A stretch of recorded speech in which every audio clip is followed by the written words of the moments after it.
बिस्मिल्लाहिर्रहमानिर्रहीम। अस्सलामु अलैकुम वरहमतुल्लाहि वबरकातुहू। उम्मीद है आप सब खैरियत से होंगे।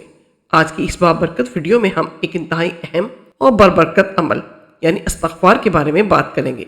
इस्तग़फ़ार वो अजीम अमल है जो ना सिर्फ हमारे गुनाहों को मिटा देता है बल्कि हमारे दिलों को सुकून, जिंदगी में बरकत और आखिरत में कामयाबी अता करता है। सामईन, क्या आप जानते हैं कि कुरान पाक में अल्लाह ताला ने हमें बार बार इस्तग़फ़ार करने का हुक्म दिया है। सूरह नूह की आयत नंबर 10 से 12 तक अल्लाह ताला फरमाता है, बस मैंने कहा अपने रब से बख्शिश मांगो, बेशक वो बड़ा बख्शने वाला है, और तुम पर आसमान से खूब बारिश बरसाएगा और तुम्हें मालो औलाद से नवाजेगा और तुम्हारे लिए बागात पैदा करेगा और तुम्हारे लिए नहरें जारी करेगा। इसी तरह सूरह हूद की आयत नंबर 3 में अल्लाह ताला इरशाद फरमाते हैं, और तुम अपने रब से बख्शिश मांगो, फिर इसकी तरफ तौबा करो, वो तुम्हें एक मुकर्रर वक्त तक एक अच्छा फायदा देगा और हर ज्यादा नेकी करने वाले को उसका फजल अता करेगा। सूरह अनफाल के आयत नंबर 33 में अल्लाह ताला फरमाते हैं, और अल्लाह ऐसा न था कि वो इन्हें अजाब देता जबकि वो इस्तग़फ़ार कर रहे हों। अगर हम कुरान और हदीस की रोशनी में इस्तग़फ़ार की अहमियत देखें तो गुनाहों से मग़फ़िरत के लिए भी इस्तग़फ़ार बहुत बड़ा अमल है।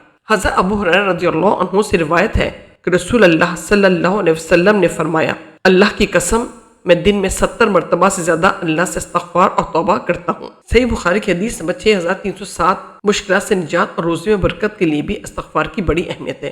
हज़रत अब्दुल्लाह बिन अब्बास से रिवायत है कि रसूल अल्लाह सल्लल्लाहु अलैहि वसल्लम ने फरमाया, जो शख्स इस्तग़फ़ार को लाजिम पकड़े अल्लाह ताला उसके हर गम और तंगी को दूर कर देगा और उसे ऐसी जगह से रिज़्क़ अता करेगा जहाँ से उसे गुमान भी ना हो। सुनन अबी दाऊद एक हदीस नंबर 1518। सही मुस्लिम की हदीस नंबर 2702 में हज़रत अनस से रिवायत है कि नबी करीम सल्लल्लाहु अलैहि वसल्लम ने फरमाया, जब भी तुम गुनाह करो तो फौरन अल्लाह से माफ़ी मांगो, क्योंकि अल्लाह की कसम मैं दिन में 100 मरतबा इस्तग़फ़ार करता हूँ। सामईन, अगर हम इस्तग़फ़ार के फ़ायदों पर नज़र डालें तो आप सब जानते हैं कि हम ज़िंदगी में मुश्किलात का सामना कर रहे हैं, परेशानियों में घिरे हुए हैं, रिज़्क़ की तंगी या दिल की बेसकूनी महसूस कर रहे हैं, तो इस्तग़फ़ार को अपनी ज़िंदगी का हिस्सा बना लें, क्योंकि इस्तग़फ़ार सिर्फ गुनाहों की माफ़ी ही नहीं बल्कि मुश्किलात का हल भी है। इस्तग़फ़ार पढ़ने के बहुत सारे तरीके हैं और आप इस्तग़फ़ार के मुख्तलिफ मसनून अस्कार पढ़ सकते हैं, जैसे अस्तग़फ़िरुल्लाह व अतूबु अलैह, मैं अल्लाह से मग़फ़िरत तलब करता हूँ